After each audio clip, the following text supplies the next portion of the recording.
Je suis Aurélien Finance. Je viens de la Haute École des Arts du Rhin de Mulhouse, dans laquelle j'ai passé mon DENSEP, que j'ai eu avec les félicitations. Et là, nous sommes dans mon atelier, dans lequel j'explore différentes thématiques et en fait, mon travail il est autour du textile, dans lequel je déconstruis les techniques ancestrales. J'emploie beaucoup le crochet, le tricot et la broderie. Et du coup, j'explore des formes sous forme de sculpture qui permettent de faire des installations. Et j'ai actuellement une de mes installations qui est au musée de Vesserlin. Le travail est aussi représenté par la galerie Robert Dantec, qui est une galerie d'art contemporain qui soutient la création émergente et qui se trouve à Belfort à la Vieille Ville. Alors, je m'intéresse beaucoup à la peur et aux phobies. Et en fait, dans mes productions, qui semblent très décousues quand on regarde ce mur, je travaille en ce moment sur la thématique des oiseaux. Et,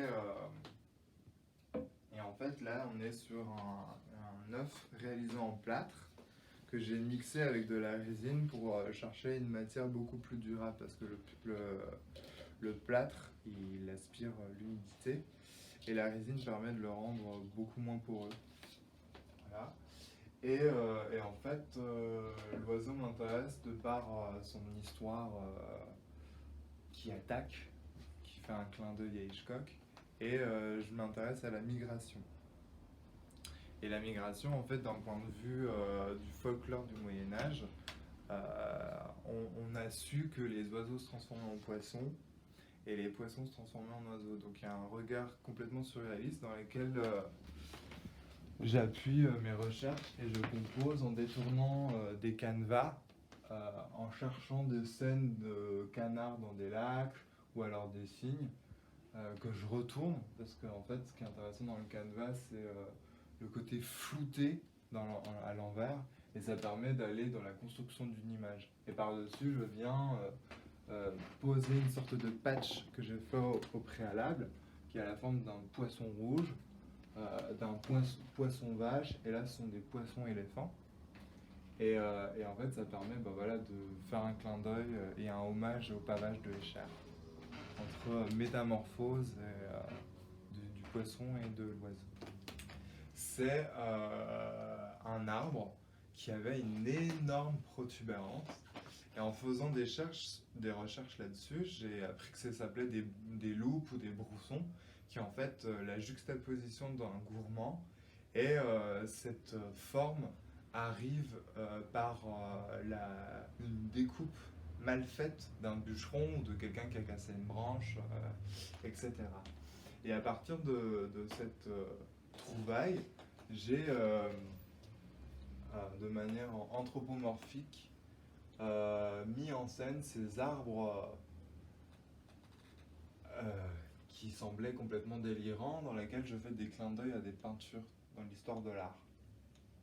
Par exemple, celle-ci s'appelle Le Brousson malade et qui renvoie à la peinture de L'Enfant malade de Munch. Le brousson sur l'herbe, en fait, ça fait un clin d'œil à la peinture de Edouard Manet, Le Déjeuner sur l'herbe.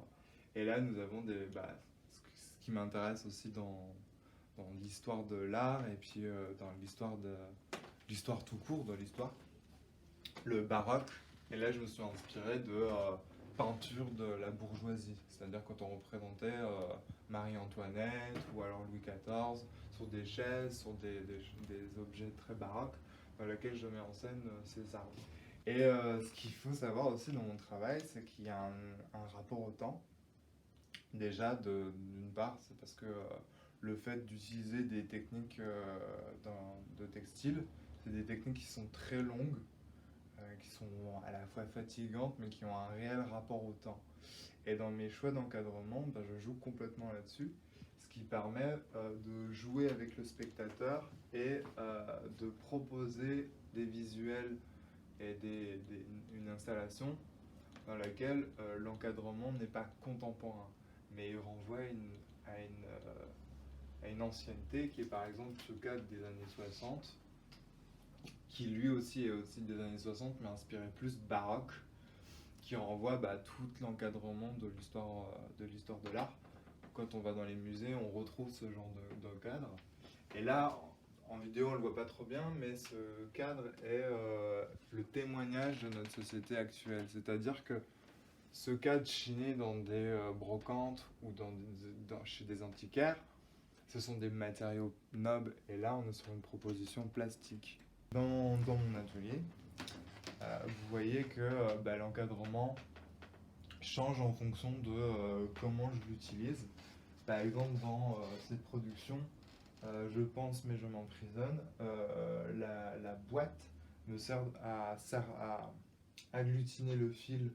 Donc là, du coup, le cadre il devient une sorte de support pour produire un effet peinture, alors qu'en fait, on est sur un découpage de fil tout petit, tout petit, tout petit. Dans mon travail, comme je le disais, c'est des techniques qui sont très lentes, et à un moment donné où j'en ai fait le lien avec entre le lien avec l'escargot ou la limace.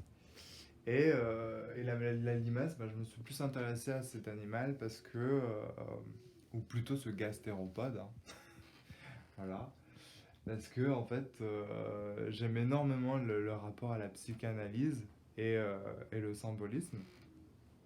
Et c'est un moyen aussi de parler un peu de la question de l'orientation sexuelle et comment les relations entre humains, elles sont abordées aujourd'hui et comment elles ont évolué en fonction de notre pouvoir d'achat et comment aujourd'hui c'est actionné l'achat et la consommation. Et puis après, donc c'est limace, un animal qui est très marrant et facile à dessiner dans des formes très simples, très enfantines.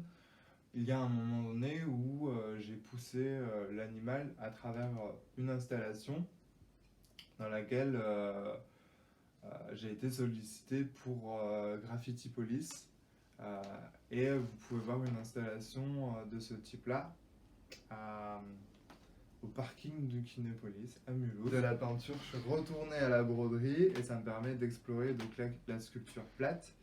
Et en ce moment même, il y a L'amour en bleu #3 présenté à Strasbourg dans le cadre d'une exposition en plein air dans le jardin public de la Haute École des Arts du Rhin de Strasbourg.